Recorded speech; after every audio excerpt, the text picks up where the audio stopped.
check. I've got all the ingredients for a great show tonight. Have we got a Hollywood hunk and a top chef? Yes, chef. Have we got top music and great comedy? Yes, chef. Have I got an audience full of idiots who'll shout anything I want? Yes, chef. Yay! Let's have a show!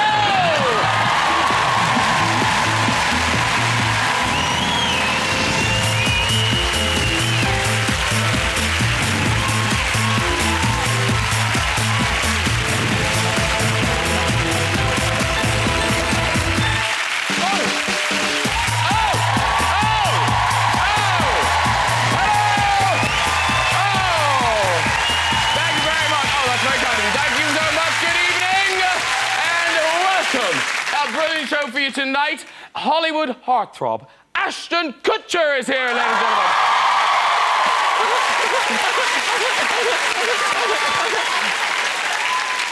And you're wearing a beanie hat.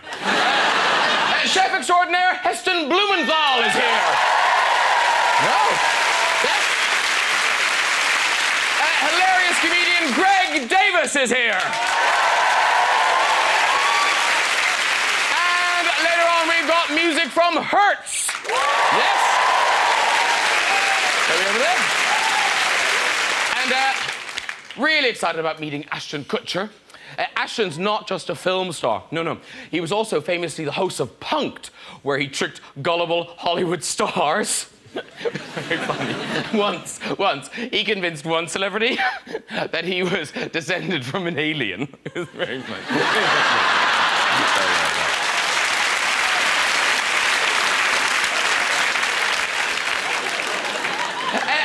Ashton also played the stoned-out slacker in the comedy film Dude, Where's My Car? Based apparently on this man. Dude, you're in your car. And it's stuck in the wall of Snappy Snaps. Now, so looking forward to meeting Heston Blumenthal. Yeah, I know. Top chef. And you know what they say? You are what you eat. I wonder what Heston eats.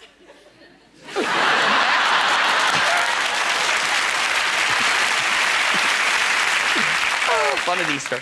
Now, Heston, of course, is the man who made his restaurant, The Fat Duck, what it is today.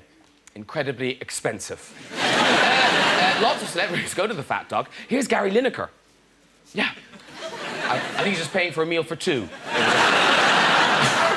Actually, I love dining there. I do. The last time I was there, the table next to me had 4 mousses soaked in alcohol. Let's get some guests on! Later we'll be having music from Hertz. But first, he's one of the biggest comics on the circuit. It's Greg Davis! Hey! Very welcome. Sit yourself down. He's the creme de la creme of celebrity chefs. It's Heston Blumenthal. Here he is. Oh, he's stiff. Hello, sir. How are you doing? Sit yourself down. He's a man mountain. Break through. And dude, where's my star? It's Ashton Kutcher. Kutcher. And look, oh. Thank you so much. That's all I needed. That's all I wanted. That's all I needed. Look at that. Now, you're all very welcome. Hello, all. Thank you for having us. And you've chosen a very good night to be here. I heard. Yes, because Heston's here, you're going to be feeding us throughout the evening. Why there's a few laughs out there? I don't know why they're... Is that a nervous laugh, anyone? It's like a little dinner party. It is like a little dinner party. I like it. Yes. Greg, have you met Ashton? He's visiting from Los Angeles. Hi. Welcome to England. Love your blazer. Hey, thanks. Fantastic. Greg used to be a teacher. Now he's an actor who plays a teacher. I've really moved on, Ashton. And Heston's in catering. Catering?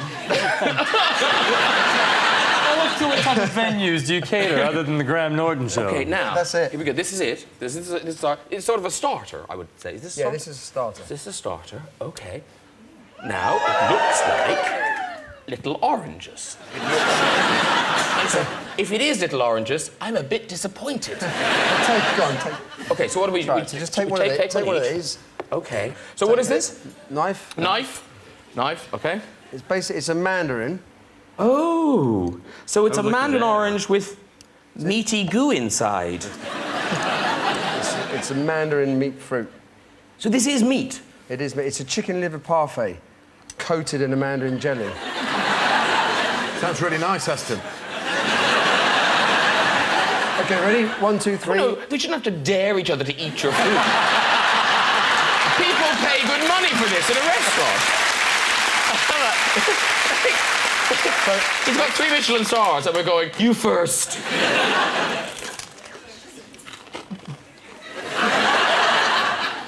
That is chicken liver. Really nice. We're working with some historians, so this has been inspired by a dish from probably about 1600. When they couldn't get oranges. Actually, if you go back a bit further in time, why you can wash it down with one of these. These are fried pig's nipples. As you can see, nice big nipples. Can I just say, can you see that is... You know the way that looked like an orange but wasn't? This looks like a nipple and is. It's like a very refined pork scratching. It's very light. They are quite It's got a little delicious, dusting of actually. seaweed on it as well. Do you know what, Ashton? It's absolutely delicious. That is really good. It's really nice. Yeah. I feel like I'm in the poshest pub in the world. That is really, really nice. And this is available in your new restaurant, Dinner. Yes. In Knightsbridge. Yeah, we opened last Monday. It's called dinner? It's called Dinner. Do you serve lunch? Yes. Perhaps you could put a subheading, dinner, but we also do lunch. And then people go, do I have to have lunch? No. No. It's optional. Put that in a third bracket. Do you know, it was meant to be so simple, the original idea, but... But watching you, it seems like... Oh, sorry, go. No, I was just going to... It's amazing. All the historical research you do is brilliant, and all your dishes are so creative. When you're at home and you're cooking for the kids, do you just do beans on toast, or do you think, I better grate a mouse's face into this? I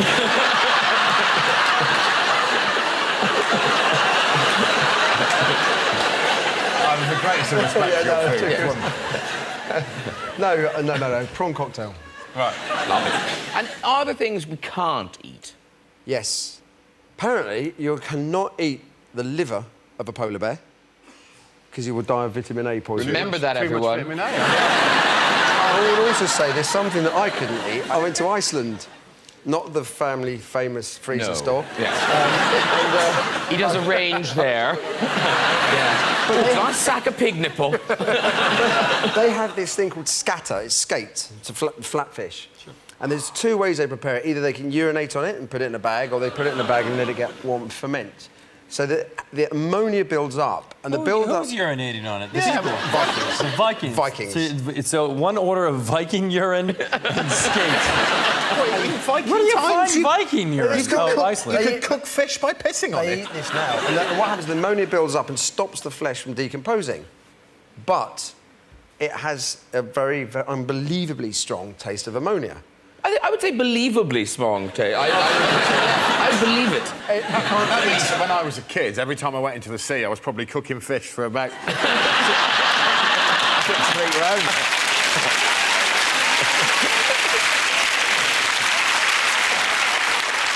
Now, Ashton, what's extraordinary about you is that it seems, from the outside looking, it seemed that you went from being kind of wild, partying Ashton Kutcher to being sort of sensible dad of 3, almost kind of overnight. Is that what really happened?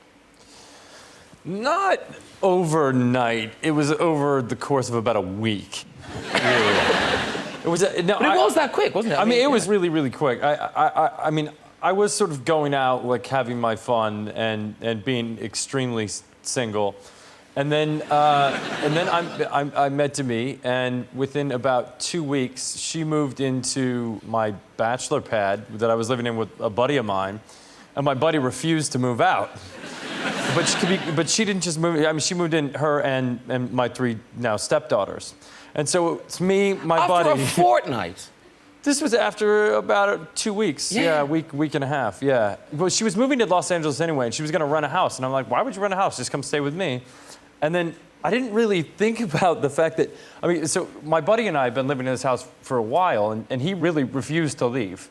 But it was kind of a good thing, because it would be like the middle of the night and things, and there'd be strangers coming up and ringing the doorbell to come have a visit, and he would do a lot of intercepting for me that was very, very handy.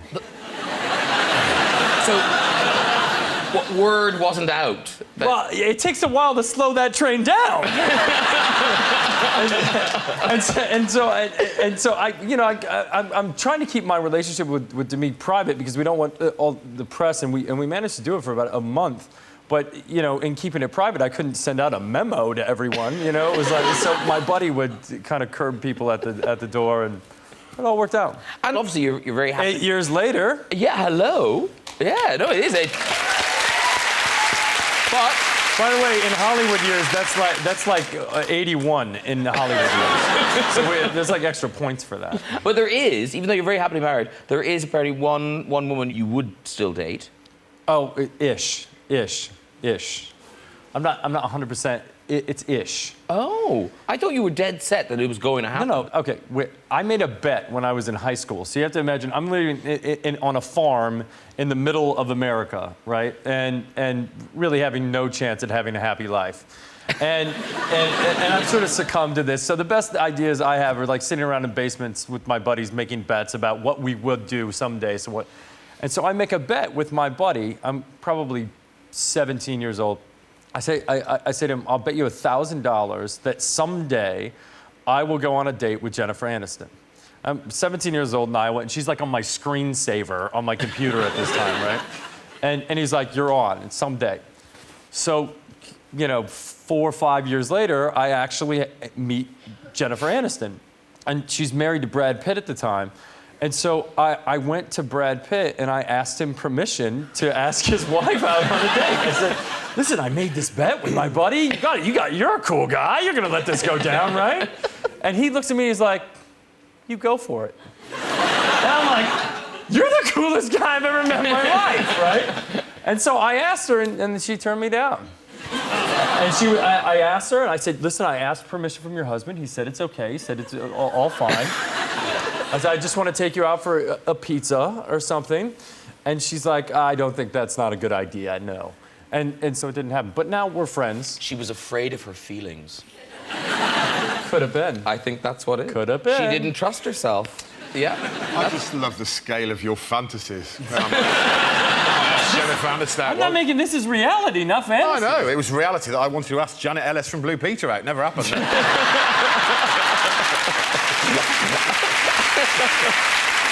And are you a romantic man? Are you? No, I've given up on it. It stopped for me, romance, when I was about 22, when I brought a girlfriend back from college. And my parents got a really nice garden, and they were away. So I thought, this is perfect. We'll go and sit in the garden. And I made her a picnic. I took her some food. Not pig nipples, but I hadn't been introduced to them yet. I took her some food, and we sat out there and in the sun, and there was grass and sun, and one thing led to another. I love that line. And she was where... It was really romantic. I don't want to go into details. I don't want to make anyone bring their pig nipples up, but she had a long flowing skirt, and she sat atop me. And, That sounds funny. and things started to... Like a toilet roll holder? Yeah, a little bit like that, yeah. Like a really romantic toilet roll holder. Okay, nice. Yeah. So she was there, and it was really romantic, and the breeze and lovely, and I thought, well, this is awesome. This is one of the most romantic things that's ever happened between two people. Then my granddad came round the corner. Honestly, I'm not making it up, and he'd never met her before. So he came round and went, hello, you two. And I went, ah! She couldn't get off because it was happening. And you could see him thinking, this is really rude of them both. This is really rude because I've never met her before. Surely she should stand up. She couldn't. So it was a full 15 minutes. Oh! Yeah, with her like this and me. Let's not mince our words here, Graham. In her. My granddad making polite conversation. That was the day I gave up on romance. that would kill romance, yeah.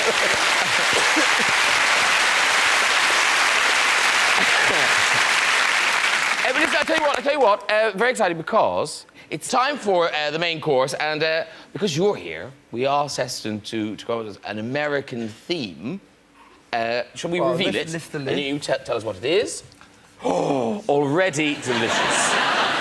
So, Ashton, I'll give yours first. No, which one's whose? That's yours. Oh, this is me. It's chicken. Oh, look, by it's the got a way. little cute picture of me. And that's edible.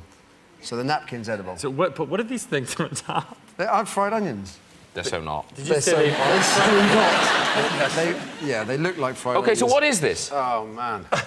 Okay. Why? have a bite. Like Have a all bite. Come of on, the have a things bite. on this food is stuff I fish with. It's like chicken livers. Oh no! See, this is very cute. Look, Okay. look. See, Okay, the so take napkin. The napkin is Ashton. I do like that. Look, can you eat this? I do like that. Only joking. No, you can. You can. You can. So take a bite. Are we meant to eat the napkin with the dog? I've got crumbs So in you my can drawer. you can leave the paper. I'm not mad at it. So you've got a chicken hot dog, but it's inverted. So the ketchup and the mustard are on the inside. It's a liquid-scented hot dog. We're gonna put more on. That is good. And then you've got fried mealworms on the top.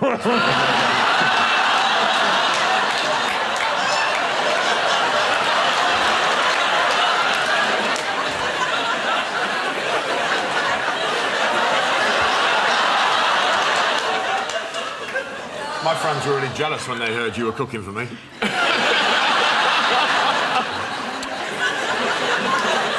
It's actually not bad. No. The worms are all right.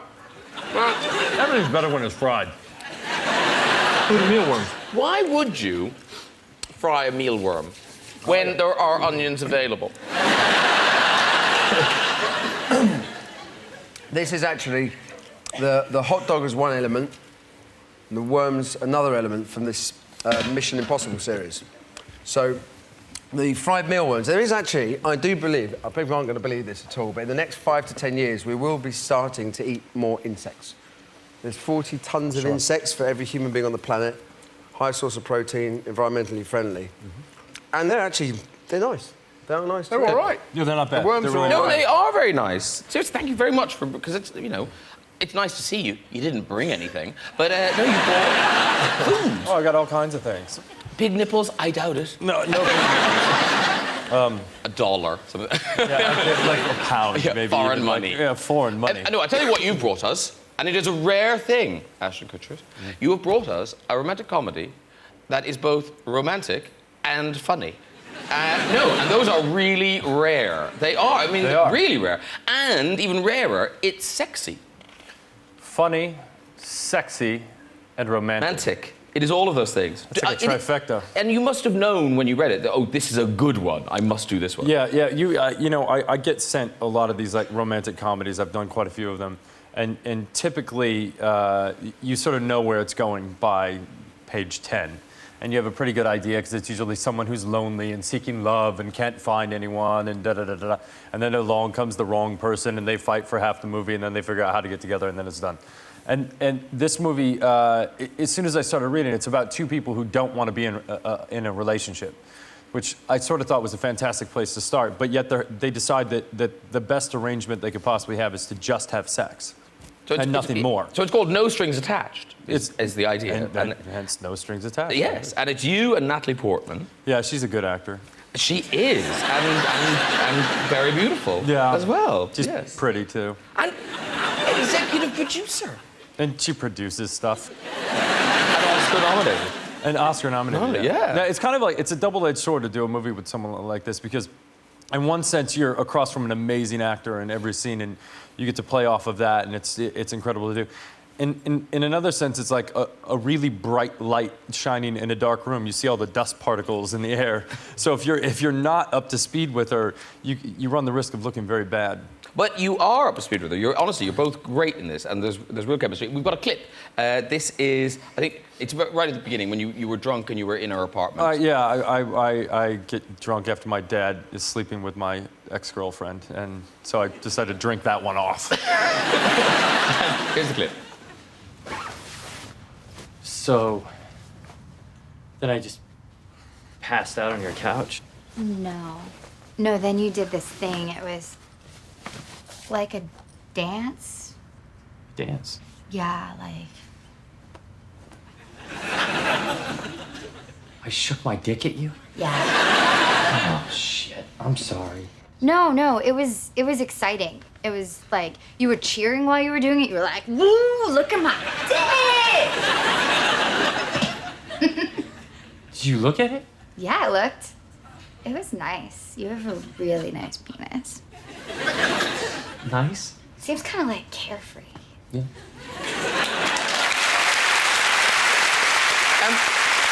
Which is a nice thing. I mean, a carefree penis. A carefree penis. I mean, what could go wrong? No one wants a worried-looking penis. Worried-looking penis is just right.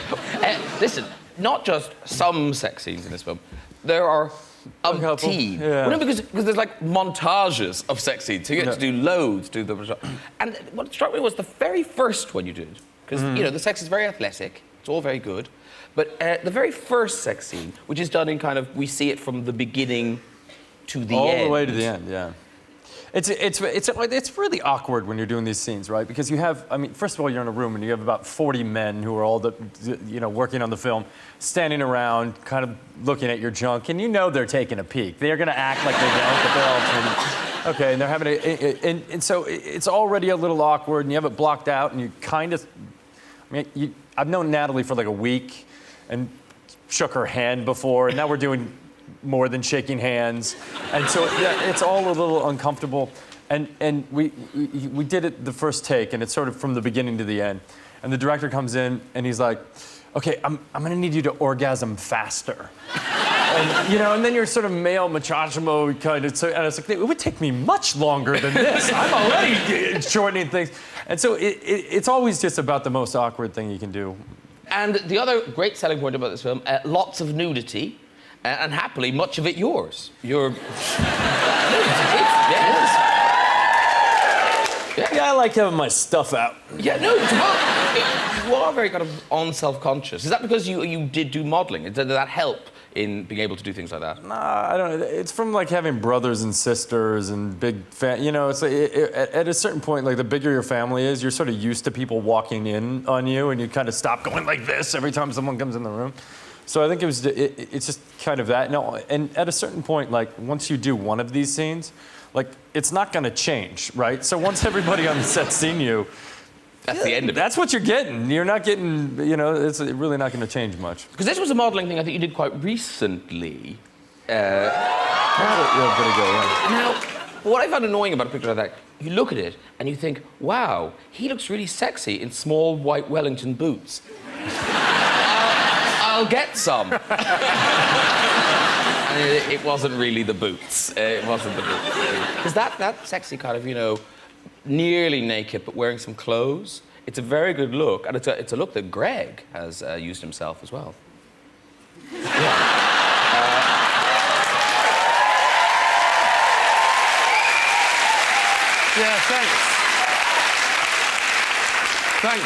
Thanks to you, Graham, for showing that, and thanks for the ironic whoop from the women there as well. But it is the poster for your tour. I chose it, yeah. It's horrendous, isn't it? I don't like know. the same photo. Yeah. You should see it from the waist down. That was truly sickening. Because being so tall, because what are you, 6'8"? 8, yeah, ridiculous height. Yeah. I mean, you mustn't meet that many taller people, and look, there's one now. He's a big guy. Yeah. You're a big guy. Do you ever meet taller Not people? about height, though, is it? Do you meet...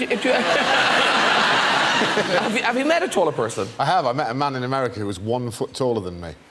Yeah. 1 foot. He was 7'8". Wow. And I just trotted out all the jokes I've had said to me over the years. What's the weather like up there? He really hated me.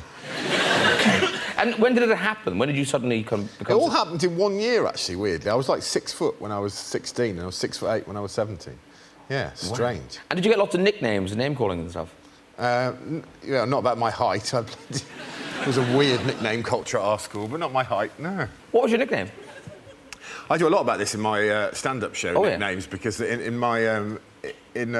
our year at school was obsessed by nicknames to the extent that everyone had about 13. And all of the nicknames had no reason for them. I think a good nickname should have no basis. Like, I did have a lot of, tall boy and freak and things like that, height-related.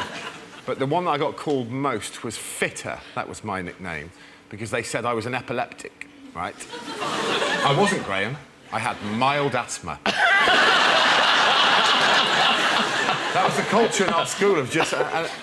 but touring around the country, I've realised that we weren't alone, you know? Everybody, so many schools around the United Kingdom had nicknames that didn't really have a foundation in fact. It's been incredible. Did you have a nickname? Oh, I had loads when I was younger because I used to have red hair. My hair's gone darker as I've grown older. So all the Duracell and ginger nut and stuff like that. And then ceramic, somebody called me once. I went, what are you to ceramic? He thought my name was Blumenthal. and then just before coming on here in the green room, having a chat, and someone was saying, did you have a nickname? And one of the friends who's got a friend with me, she said, oh, yes, so-and-so, this is another chef friend of mine. Apparently, I'm now called Cheston. Cheston? Cheston. Chester. That's been a nickname going on behind my back, apparently. Why? My chest is big. It's not big, yeah, just do a bit of working out and stuff, so yeah. Just a little bit of working out, Looks like all three of us do.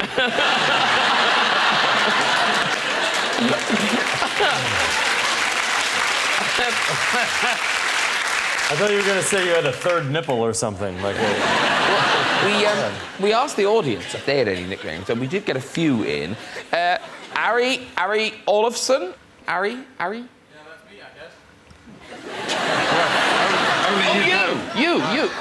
You. And now your nickname was? First off, the name Ari, it's Icelandic, so I'm familiar with skater. I thought I saw something. Do you like it? Yeah, I do. We all like it. That explains a lot. Hey, break it up, you two! Your nickname was? Right, yeah, I feel quite ridiculous saying this now that I've actually seen the man, but a few years back, some people in Iceland actually started calling me Ashton because they thought I looked like him. It's spit an image, bud. To be fair, Graham, he has makeup on. I don't.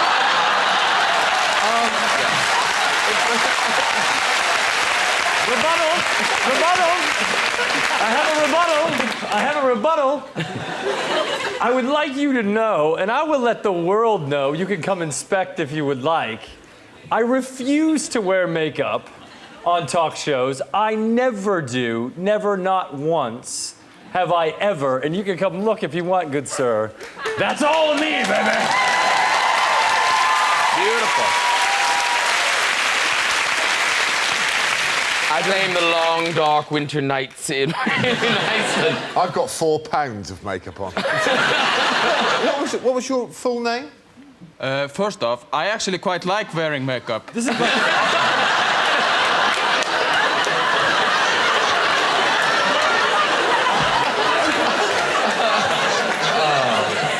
You're the most weirdly aggressive Icelandic. He's the angriest man alive. Move the pole. We've got one more. Raymond Edwards. Where's Raymond Edwards? There's Raymond. Oh, Raymond Edwards. Hello. Now, what's your nickname? Bags. This is good. Why is your nickname Bags? Because at school, the guys reckon that my balls look like 2 pieces of fruit hanging in a plastic bag.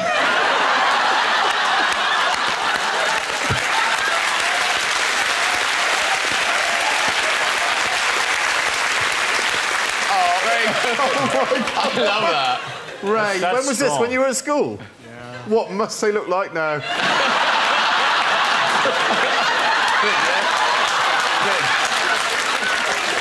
He can practice playing football while he's walking down the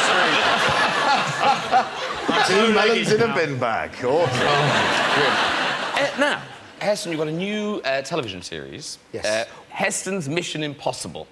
And this is where you're kind of, you go to big British brands that have, you know, dubious catering, and you try to turn it around.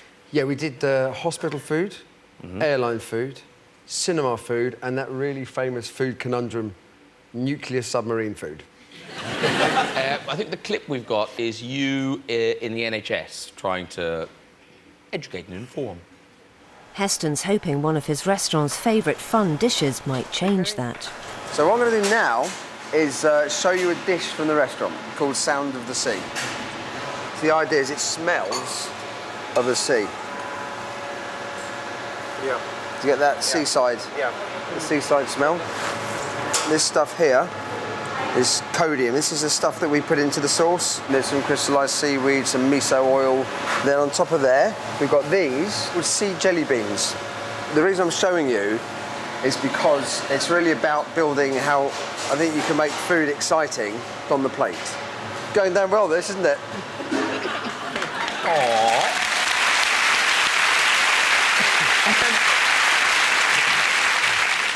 Now, obviously, that particular bit didn't go well, but at the end, do you think doing a show like, I mean, did it have any impact on the NHS? Massive. I mean, Alderhay is the largest children's hospital in Europe, and what amazed me was that the National Health Service do not view food as medicine.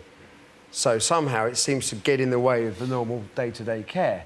So food, both in terms of a nutritional benefit and making it fun, it's amazing. What I tried to do to the NHS was show that if you could make meal times a bit more fun, you'll be amazed what kids will eat. But it seems like watching a show is that half your passion is for food, but the other half is for science. You love the science of it all. Well, I do. I left school with an A-level in arts, and I failed my O-level chemistry. I'm not a scientist. I'm just a big kid. And if I find out how something works, you can just go, why? Eventually, somebody explains something to you in a simplistic enough way, and you think, oh, right, I'm going to try doing this. And so, just having that ambition, I think for me, eating is the only thing we do that involves all of the senses. And the ability to generate emotion, it is, I have thought about that. Okay, yeah. And the ability to generate emotion with food. No, I'm not, I mean, I'm as happy sort of doing a burger on the barbecue as doing something much more creative. And now, very excitingly, I believe we've got a picture of you cooking for the Queen. Now, she doesn't look that thrilled. do you know, that was... Have you just pissed on something? Let's have some skate.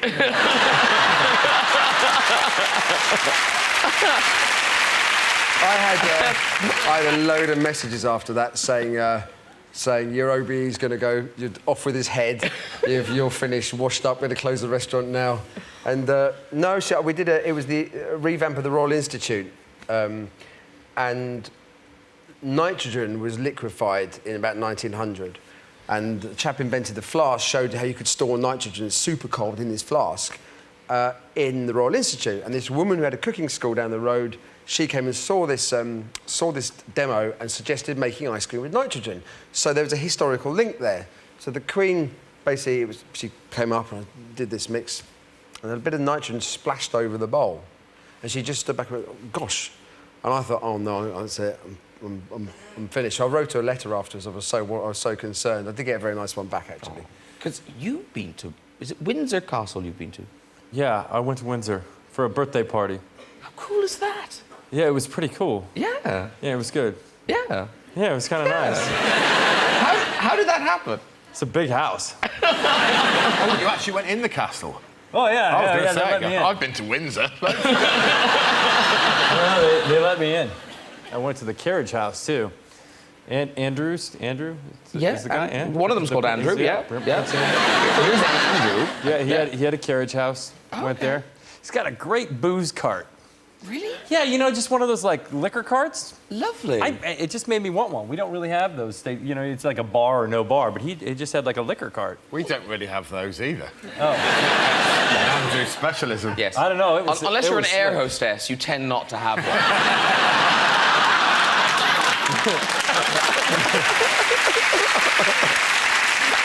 Now, very exciting. We've got a dessert. And it's over here. It's sort of a make-it-ourselves dessert. Very quickly. So come on over here. Here we go. So I think if I stay on this side, you go round there. Yeah. Stretching just in case. I don't know what we're getting into here. Okay. Heston will talk us through it. Okay, so... Do you know what? I was helping you down from the step, and then I realised you're not on a step.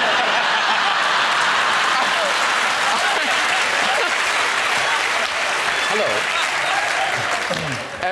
We'll be very quick, Hertz. I'm sorry. Okay, so go. So remember that photo with the Queen making ice cream? Yes. We've developed this trolley. This is from the restaurant. Yes. We make this at the table. So in here, we've got some smoked milk ice cream. Have a little quick taste. Smoked milk. Spoon. Smoked milk? It's basically vanilla custard with a slight taste of smoke. It is. It's kind of like a cocktail. So Delicious. now, Can we turn anything to ice cream? just about, yeah. If I put my wine in there, would it turn into ice cream? It would with this, because well, what I'm going to add to this is nitrogen's minus 197 degrees centigrade, which is flipping cold. Normally, you can't freeze alcohol. So But if I this put I'll get yeah, hang on, it'll okay. completely Hold on, mess what about Viking urine? Oh, you're freezing. I'll pretty much freeze that as well. You will. And you're tall enough to pee in there. But Yes. If only there was some fish in there. it will completely. But no, it's quite nice wine. Okay, Is it going to change the taste of the... totally. But Don't worry anyway. about ice cream that gets you pissed. This There we is go. a dream. So, lid down. This is the Victorian cranked handle. Okay. If you just take hold of that. Just don't hurt me like the Queen. Okay. So I'm gonna pour. In here I've got liquid fast do I nitrogen. go? Look. Oh, no, It's okay. No! Okay. So, How fast do I go? okay, now when I pour this in, you're gonna have to go quick. Faster? Quick, I gotta go quick. faster? Whoa, whoa, whoa, whoa, whoa, whoa!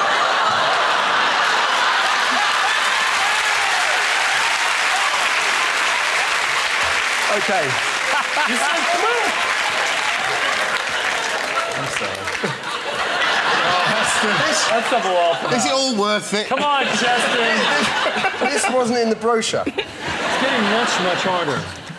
Even Okay. at home, I've got a plug on my you go. mixer. Oh, look at that. Oh, Sorry. it is ice cream now. You got ice cream. Okay, I'll dig in. Actually, yes, it works with the wine. Red wine. Oh, nice. It's winey and icy. Well, I'm off the wagon. Very good. Okay, now it's time for some music. My final guest tonight with the biggest selling debut act across the world in 2010, singing at this address. Thank you so much to all my great guests tonight. Hertz, ladies and gentlemen, Greg Davis, Heston Blumenthal, and Ashton Kutcher. Join me next week when my guests will include Hollywood stars Matthew Fox and Diane Kruger, and there'll be music from Jessie J. I'll see you then. Good night, everybody. Bye-bye.